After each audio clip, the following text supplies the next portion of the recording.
Hello, welcome back to my channel. 3 types of hazards that cause foodborne illness.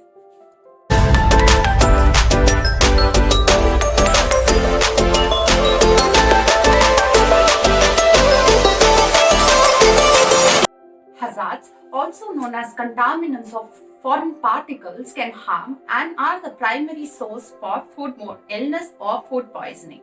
Many a times you must have had an experience of finding or noticing a hair strand, small stones, sand, dust particles, dead ants, or any dead insects in your food. But were you able to identify those hazards?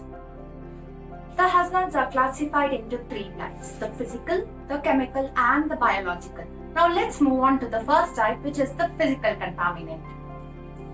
Physical hazards: any particles that can be easily witnessed or seen by the naked eye or can be sensed by touching. These are those particles or contaminants that found its way accidentally or can be on purpose too. Examples are your hair strands, small metal chips, plastic chips, stones, sand, screwdrivers, or any small solid particles, dead insects, etc.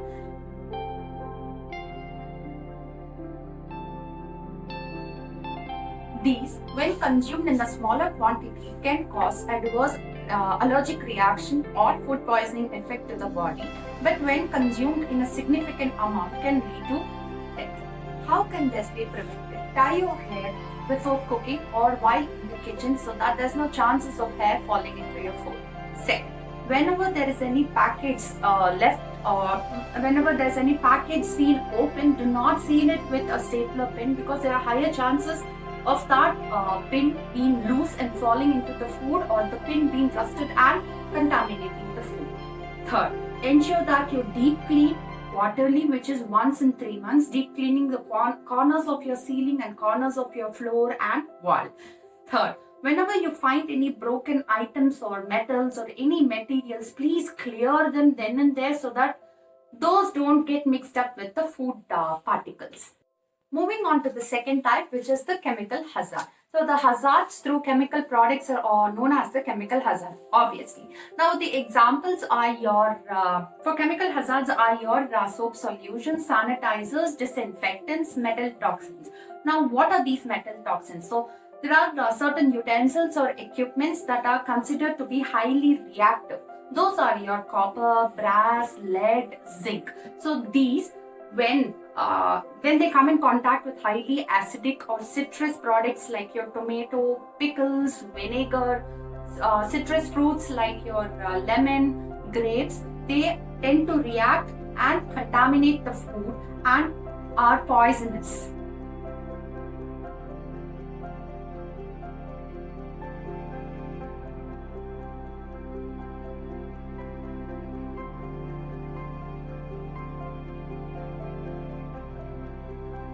The other way the chemical contaminates the food is when you don't wash your hands properly, and when there are soap lathers in your hand and you tend to touch any food product, the contamination happens there.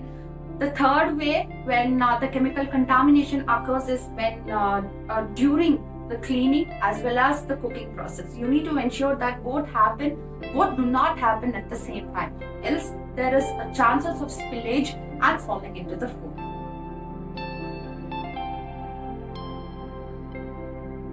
Chemical contamination is when you store the chemical content in a food container, like your PET bottles or your previously used beverage bottles or oil containers. You use that for storing chemicals and you do not label them. There are higher chances that the elderly or the kids or the children at home consume that and they are poisonous and hazardous to health. Now, how do you prevent these things? So you ensure that the chemicals are stored completely away from the kitchen and completely away from the food products.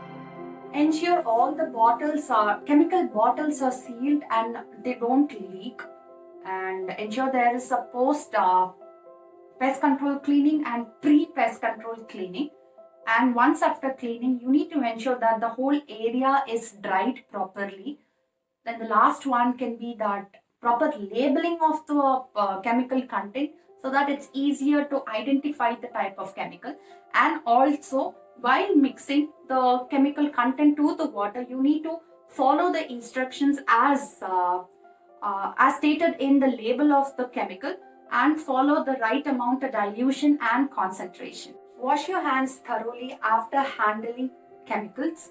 Do not use any highly reactive toxic metals or plastics for cooking or heating purpose, because there are higher chances that they tend to leach and contaminate the food. Moving on to the third hazard, which is the biological hazard. As complicated as the name might sound, these are those hazards that is caused by the microbiological conditions, which is your bacteria, parasites, viruses, and biological toxins. Examples are your seafood toxins, mushroom toxins, mold, fungus, etc. Now, how do these biological hazards occur?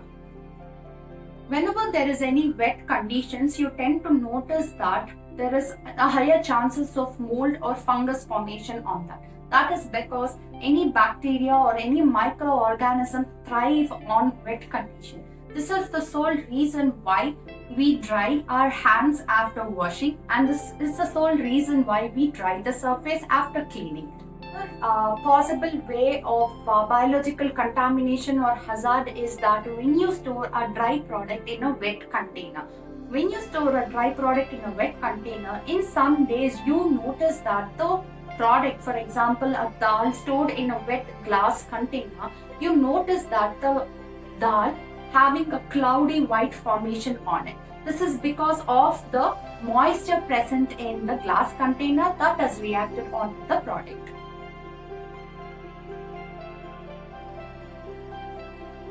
The other way of biological contamination is through by storing the damaged product along with the fresh product. For example, take the instance of banana. Bananas are not supposed to be stored in the fridge.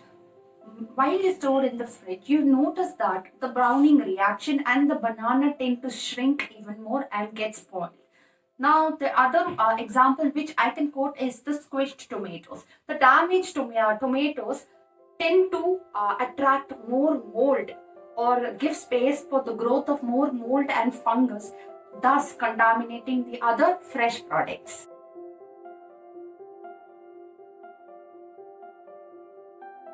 Now, how can this be prevented? Buy what is needed and do not overstock. Overstocking leads to not following the first in, first out or the first expiry, first out, and ultimately damaging or spoiling the product. Mold affected fruits or vegetables or damaged fruits or vegetables are to be discarded immediately before they spread and contaminate the other fresh fruits or vegetables. Maintain good personal hygiene. Follow good personal hygiene and follow the practice of washing your hands at least once in an hour. Next is proper pest control, so that there is and proper deep cleaning, so that there is no cobwebs or any kind of mold that is formed in and around the facility that can harm or hardness the process.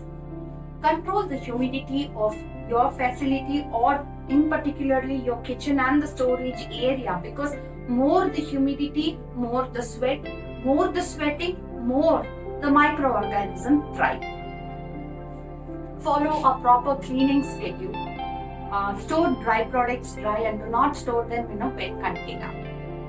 I hope now it is easier for you to identify the 3 types of hazards and the severity as well.